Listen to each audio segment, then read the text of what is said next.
Hi friends, నమస్తే అండి. ఈరోజు మా గార్డెన్లో ఇవి బుడం దోసకాయలండి. చాలా చిన్న చిన్ని కాయలు దోసకాయలాగే కాస్తూ ఉంటాయి. ఇవి కూడా వరుస సైడ్ ఎక్కువ ఉంటాయి, మన వైపు తక్కువ. లాస్ట్ ఇయర్ తెలిసిన వాళ్ళు ఎవరో వెళ్తే తీసుకొచ్చి ఇచ్చారు నాకు. ఇవి వేసాను అనమాట. చాలా బాగా వచ్చాయండి. అవి చూస్తుంటే చిన్ని అనమాట. చాలా ముద్దు వస్తూ ఉంటాయి. ఎంత బాగున్నాయో చూడండి. అవి గుత్తుల్లా కాసేస్తాయి అన్నమాట.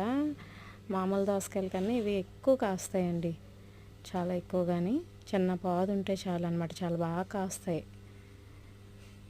ఇవి కొన్ని బాగుంటాయండి టేస్ట్, కొన్ని అయితే చేదుగా ఉంటాయండి. చూడండి ఎంత బాగుందో అసలు. అక్కడక్కడ ఇవి చూస్తుంటే చాలా ముద్ద వస్తున్నాయి. మీకు కూడా నచ్చాయా? అయితే లైక్ ఇవ్వండి. ఓకే, అయితే బాయ్.